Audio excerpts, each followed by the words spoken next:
S'il y a du bruit autour de vous, laissez le silence s'installer. S'il y a quelqu'un près de vous, ce moment n'est pas pour lui, c'est pour vous. Ce qui vient maintenant n'est pas un contenu de fond. Cela exige tout de vous. Vous avez réussi le test. Vous avez traversé le feu de la trahison. Vous avez supporté le silence alors que vous aviez toutes les raisons d'exploser. Vous êtes resté debout, là où n'importe qui d'autre se serait effondré. Le monde vous a vu à votre limite, et l'ennemi a pensé que votre épuisement serait votre fin. Ils n'ont rien compris. Ce matin, le ciel a recalculé la route de votre vie. Et je dois vous dire exactement pourquoi la phase de survivre et lutter vient d'être clôturée à la cour divine. Vous n'êtes pas arrivé ici à cause d'un algorithme. Vous êtes arrivé parce que vous étiez marqué pour arriver. C'est un alignement divin. Et ce que vous avez survécu n'était pas pour vous briser. C'était pour vous préparer à ce moment exact. Votre esprit rejoue la même conversation à 3 heures du matin. Votre corps tremble dans des situations qui ne devraient plus le faire. L'argent entre et disparaît sans laisser de traces. La sensation de porter une armure que vous ne pouvez pas enlever. La question qui ne cesse de tourner, pourquoi eux et pas moi? La question innocente d'un enfant ou d'un conjoint qui fait mal parce que vous n'avez pas de réponse. Il y a une chose que je vais mettre entre vos mains avant que ce message ne se termine. Quelque chose que Salomon a laissé consigner pour le Fils de Dieu qui a besoin de traverser l'attente et le retard apparent de Dieu et qui tient dans votre poche.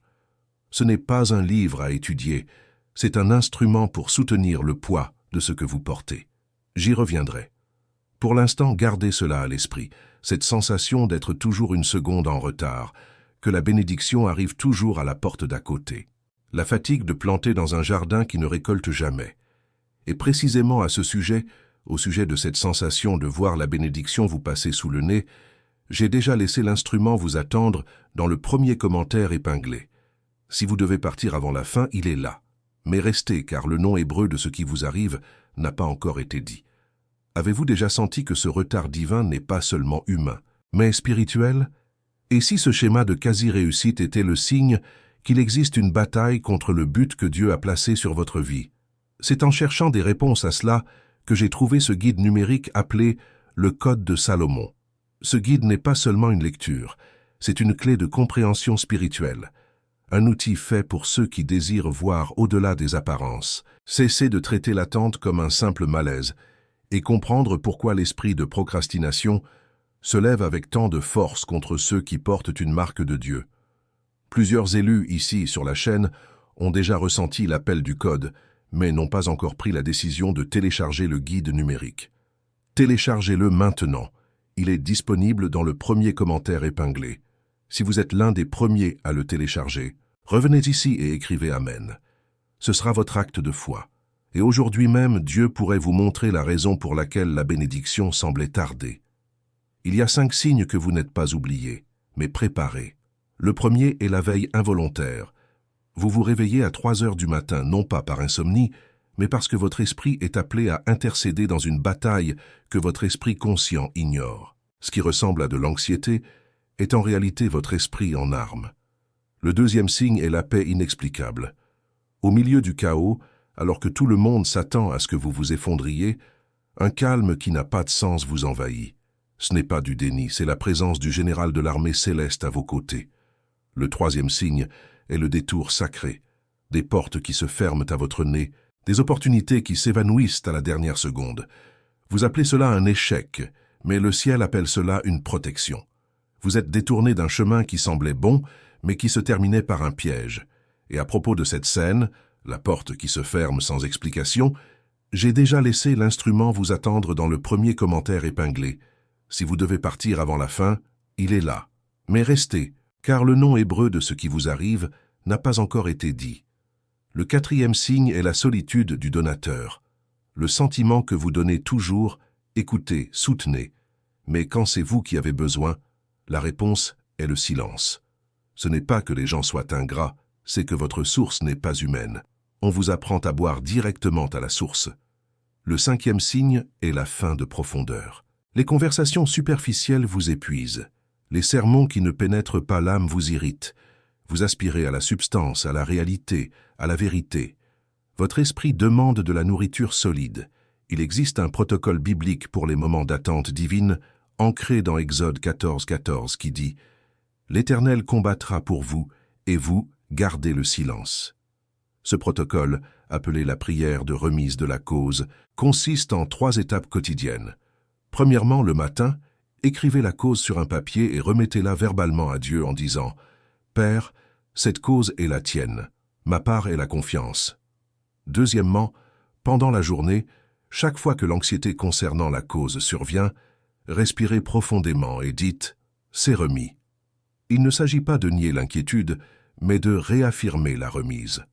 Troisièmement, le soir, avant de dormir, remerciez pour le mouvement que vous ne voyez pas en disant « Merci parce que pendant que je dors, tu travailles ». Cet acte simple reconfigure votre posture d'attente, de passive à active dans la confiance. Et si vous sentez en ce moment que c'est exactement ce dont vous avez besoin, avant même de continuer, placez votre pouce maintenant sur le lien dans le premier commentaire épinglé. Ne cliquez pas encore, placez juste le pouce. Sentez le poids de la décision avant de prendre la décision. Ce guide n'est pas une méthode pour en faire plus, c'est un instrument pour soutenir plus. Il ne vous entraîne pas, il vous couvre. Et la prochaine nuit blanche arrive plus tôt que vous ne le pensez. Et il vient avec 2 sceaux pour votre foyer, pas pour votre performance. Le premier sceau est le rituel du sommeil du juste. C'est un audio. Vous ne lisez pas, vous vous allongez. Et ce que vous entendiez appeler insomnie, aujourd'hui vous l'appellerez veille non scellée. Et vous apprendrez à sceller la nuit avec le nom juste, dans l'ordre juste, dans la voie juste. Le deuxième sceau est le réveil de la clarté, les 7 décrets du matin. 7 phrases courtes, une pour chaque matin de la semaine. Pour que vous ne vous réveilliez plus sans identité, pour que vous traversiez la première heure de la journée avec la posture de celui qui a été envoyé et non avec la posture de celui qui a été écrasé. Vous avez 7 jours de garantie inconditionnelle pour utiliser et ressentir. 7 jours complets. Si en 7 jours l'instrument n'a pas touché ce qui doit être touché en vous, si la clarté n'est pas arrivée, vous envoyez un email et vous êtes remboursé, sans question, sans justification. Et les 2 sceaux, le rituel et les décrets, restent avec vous-même si vous retournez le produit. Ils sont à vous, sans condition. Mais je dois être direct avec vous. Le vrai risque n'est pas de dépenser moins qu'un menu du midi. Le vrai risque, c'est que la prochaine nuit blanche arrive et que vous soyez encore les mains vides. C'est ça le risque qui a un visage. Et c'est de ce visage que je dois vous parler maintenant. Et peut-être que vous vous posez maintenant quelques questions qui méritent une réponse avant de continuer. N'est-ce pas un manque de foi en Dieu? Au contraire, c'est une foi active. La foi sans les œuvres est morte, et parfois l'œuvre consiste simplement à tendre la main pour prendre l'outil que Dieu a déjà fourni. Pourquoi est-ce que ce serait différent des autres choses que j'ai essayées? Parce que cela ne repose pas sur votre volonté, mais sur des principes bibliques qui fonctionnent indépendamment de votre humeur. Il ne s'agit pas de faire plus, mais de mieux se couvrir. Et si je n'ai pas le temps pour ça? Le rituel du sommeil dure 10 minutes, les décrets 30 secondes le matin. La question n'est pas de savoir si vous avez le temps, mais si vous pouvez vous permettre de passer une autre nuit blanche et un autre jour sans direction. Une infirmière de 38 ans, travaillant de nuit, a commencé à utiliser le guide après des mois d'épuisement spirituel. La première semaine, en utilisant le rituel du sommeil du juste, elle a dormi une nuit complète pour la première fois depuis des années. La phrase qu'elle m'a envoyée, « J'ai eu l'impression de remettre l'hôpital à Dieu et de me reposer enfin ». Un père de 51 ans, propriétaire d'une petite entreprise, sentait que ses efforts n'étaient jamais suffisants. En appliquant les décrets matinaux, il m'a écrit « J'ai arrêté d'aller au travail comme un mendiant et j'ai commencé à y aller comme un fils du roi qui possède tout. » Une jeune femme de 27 ans, fraîchement diplômée, paralysée par l'indécision. La phrase qu'elle m'a envoyée après avoir utilisé le guide pendant 2 semaines, j'ai compris que la voix de Dieu n'était pas silencieuse, mon esprit était juste trop bruyant pour l'entendre. Peut-être que dans 3 heures, vous serez de nouveau au lit, l'esprit en ébullition, vous souvenant d'avoir vu cette vidéo et de ne pas avoir tendu la main. Peut-être que lors de la prochaine nuit blanche, la même angoisse reviendra, plus forte. Peut-être que lors de la prochaine réunion de famille, vous ressentirez le même sentiment de ne pas être à votre place. Et la vie continue d'arriver avec le même réveil, le même café, la même porte qui s'ouvre sur la scène suivante. Le lien est dans le premier commentaire épinglé. Épinglé pour vous, pas pour tout le monde. Pour vous qui avez besoin de traverser la prochaine nuit blanche avec l'instrument en main, cliquez maintenant. Et quand vous ferez cela, quand vous ouvrirez ce lien, vous n'achetez pas un livre. Vous acceptez un instrument que Salomon a préparé pour votre quotidien. Et ce que vous allez comprendre ensuite, quand vous entendrez le mot hébreu qui vient maintenant, changera la façon dont vous lisez tout ce qui s'est passé jusqu'ici. Le mot hébreu qui définit exactement ce qui vous arrive est « moed ». Prononcez-le avec moi à voix basse, où que vous soyez. Moed. Moed signifie temps fixé, rendez-vous marqué. Mais ce n'est pas seulement ça. C'est le moment divinement orchestré par Dieu, un point dans le temps où son plan et sa promesse se croisent. Ce n'est pas un retard, c'est une préparation pour une rencontre divine. Ce n'est pas juste une traduction de dictionnaire, c'est un mot qui décrit un état, une posture, un appel. Et quand vous entendez ce mot, quelque chose en vous s'apaise, parce que cela se passait déjà en vous. Vous n'aviez simplement pas le nom pour cela. Et à propos de ce mot, il est écrit dans le psaume 4, verset 8, « Je me couche et je m'endors en paix, car toi seul, ô Éternel, tu me donnes la sécurité dans ma demeure. » Ce n'est pas une promesse d'avenir, c'est une déclaration d'état. Joseph, dans l'Ancien Testament, a vécu un moed qui a duré 13 ans, vendu par ses frères, faussement accusé, oublié dans une prison. Il semblait que Dieu l'avait abandonné. Mais chaque étape de sa souffrance était une préparation. Dans la maison de Potiphar, il a appris l'administration. En prison, il a appris à interpréter non seulement les rêves, mais aussi le cœur des hommes. L'instrument que Joseph a utilisé était la fidélité là où il était, même quand cet endroit était injuste. Il a opéré avec excellence en prison, non pas pour en sortir, mais parce que c'était sa nature. Le tournant n'a pas été lorsque Pharaon l'a appelé, mais lorsque Joseph a compris en prison que Dieu était avec lui. Le palais n'a été que la conséquence publique d'une victoire privée. Et ce que Joseph a dû improviser en prison, vous pouvez le faire maintenant avec un guide en main. L'instrument que Salomon a laissé consigner est le même qui vous attend dans le premier commentaire épinglé. Laissez-moi m'arrêter 1 minute entière et mettre tout ce que vous venez d'entendre en mots simples, sans poésie, sans métaphore, juste les faits. Fait 1. Il existe un esprit de procrastination qui opère contre les élus. Fait 2. Il le fait en vous faisant croire que le retard de Dieu est le rejet de Dieu. Fait 3. Joseph a été la cible de cette même attaque, mais il a compris le moed. Fait 4. Votre hésitation, que vous appelez prudence, est exactement ce dont cet esprit a besoin pour vous convaincre d'abandonner lors de la prochaine nuit blanche. Il y a 3 types d'appels qui sont testés maintenant par l'esprit de procrastination. Vous êtes l'un de ces 3 types. Quand je nommerai le vôtre, votre esprit fera un bond de reconnaissance. Le premier type est le porteur de semences. Vous portez des promesses qui semblent trop grandes pour votre réalité actuelle. L'attaque contre vous est le doute, qui vous murmure que vous avez imaginé des choses. Le deuxième type est le constructeur de ponts. Vous avez été appelé à connecter des personnes, des idées et des mondes. L'attaque contre vous est l'isolement, vous faisant sentir que personne ne vous comprend. Le troisième type est le gardien du silence. Vous savez des choses que vous ne pouvez pas dire, vous portez des fardeaux en secret par fidélité à Dieu. L'attaque contre vous est l'épuisement, le poids de la solitude. Et à propos de votre type, le ciel avait déjà scellé 3 noms. Le premier nom est sentinelle du moed. Vous êtes celui qui veille sur le temps fixé de Dieu, restant ferme quand d'autres abandonnent. L'instrument de Salomon vous apprend à ne pas confondre attente et inaction.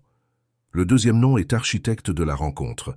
Vous n'attendez pas seulement le moment, vous construisez les conditions pour que la rencontre divine ait lieu. Le troisième nom est phare de la veille.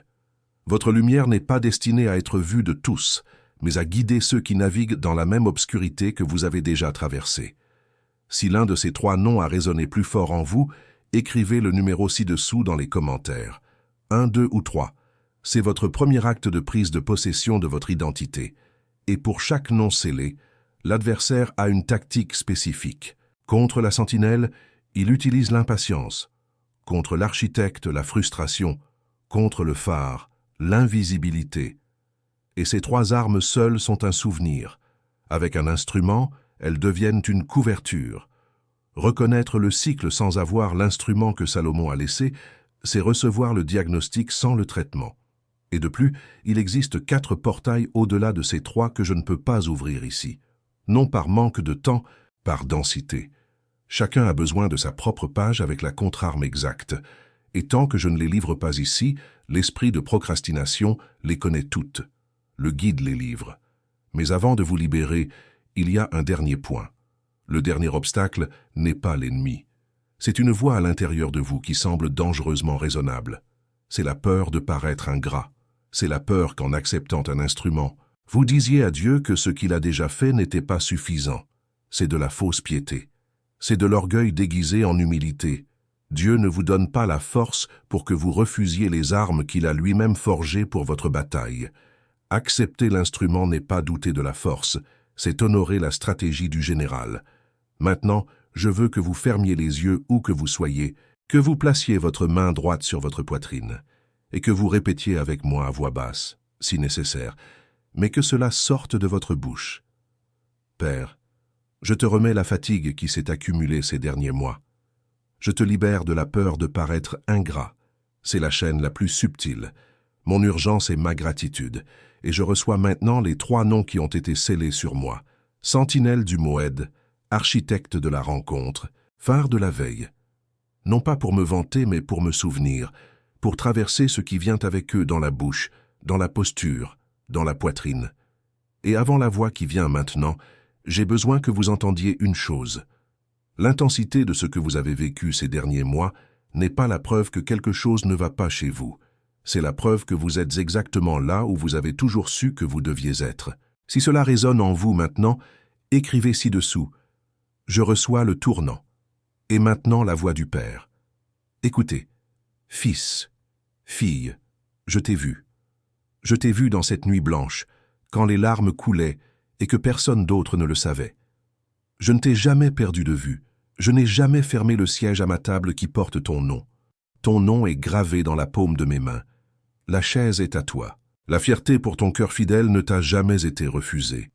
Et il y a une voix qui parle maintenant en vous, une voix qui dit « Ce n'est pas pour moi, c'est pour quelqu'un qui a plus de foi. J'ai besoin que vous entendiez cela de moi maintenant. Vous avez la permission. Vous avez la permission de recevoir ce que vous n'avez pas conquis. Vous avez la permission d'occuper la chaise à table sans avoir à vous justifier. Vous avez la permission de laisser mourir la version de vous qui avait besoin de souffrir pour se sentir digne. Salomon n'a pas préparé cet instrument pour ceux qui sont déjà prêts. Il l'a préparé pour ceux qui sont fatigués. Et celui qui est fatigué, c'est vous maintenant. J'étends maintenant ma main vers votre maison et je décrète une couverture de scellement sur tout ce qui vous appartient, sur votre table, pour que le pain ne manque jamais. Je déclare une couverture sur vos enfants et votre conjoint, si vous en avez, que la confusion n'entre pas dans votre foyer. Et je décrète une couverture sur votre travail, sur vos mains, que tout ce qu'elles touchent prospère selon ma volonté. Vous êtes engagés, vous êtes commissionnés, vous êtes envoyés. Vous êtes engagés, vous êtes commissionnés, vous êtes envoyés. Vous êtes engagés, vous êtes commissionnés, vous êtes envoyés. Avant de vous libérer, je veux que vous marchiez avec moi jusqu'à une pièce que vous n'avez pas encore vue avec vos yeux physiques. Ne forcez pas. Laissez simplement l'image venir. Il y a une longue table en bois sombre. La lumière vient d'en haut, d'un endroit que vous ne pouvez pas identifier. Il y a des gens assis là, certains que vous avez aimés et qui sont déjà partis, d'autres que vous n'avez pas encore rencontrés. Les visages semblent familiers. Et il y a une chaise vide près du bout de la table. Votre forme y est sculptée. Le bois se souvient de vous. Salomon est au bout de la table et il hoche la tête comme pour dire « Nous t'attendions ». Vous ne créez pas cette scène. Vous vous en souvenez. La chaise a toujours été à vous. Il ne manquait que vous. Ne dites pas encore « Amen ». Asseyez-vous là un instant. Sentez le poids de ce qui vient de se passer. Maintenant, vous pouvez dire « Amen ». Le code de Salomon vous attend dans le premier commentaire épinglé juste en dessous avec le rituel du sommeil et les 7 décrets du matin, pour moins qu'un menu du midi, parce qu'une sentinelle du Moed sans couverture pourrit lors de la prochaine nuit blanche. Et l'adversaire compte sur la prochaine nuit blanche. Ce n'est pas une dépense, c'est un instrument. Et Salomon l'a préparé pour que vous traversiez ce qui vient avec une main ferme, pas les mains vides. Avec une garantie de 7 jours. Le risque est pour nous. La main est à vous. Cliquez maintenant, tant que le décret est encore vivant dans votre poitrine. Pas demain, pas après la douche, parce que celui qui remet à plus tard remet à jamais. Et l'adversaire le sait déjà. Dans les 3 prochaines heures, il parlera en vous. Pas à voix haute. En séquence, 5 phrases courtes. Demain, tu y penseras. Tu as besoin de cet argent pour autre chose. Ce n'est pas pour toi, c'est pour quelqu'un qui a plus de foi. Si ça vient de Dieu, ça arrivera un jour. Tu n'as rien à faire. Tu as déjà attendu si longtemps, qu'est-ce qu'un jour de plus? 5 vagues. Il essaie sous 5 angles. Sur l'un d'eux, vous cédez. Aujourd'hui, maintenant, avant la prochaine nuit blanche, pas après. Aujourd'hui. Et Salomon vous soutiendra. Et avant de partir, pensez à une personne en particulier. Pas beaucoup, une seule. La personne dont le nom vous est venu à l'esprit maintenant quand j'ai dit cela. Quelqu'un qui a été silencieux, fidèle, invisible, attaqué de la même manière. Envoyez-lui cette vidéo. Elle a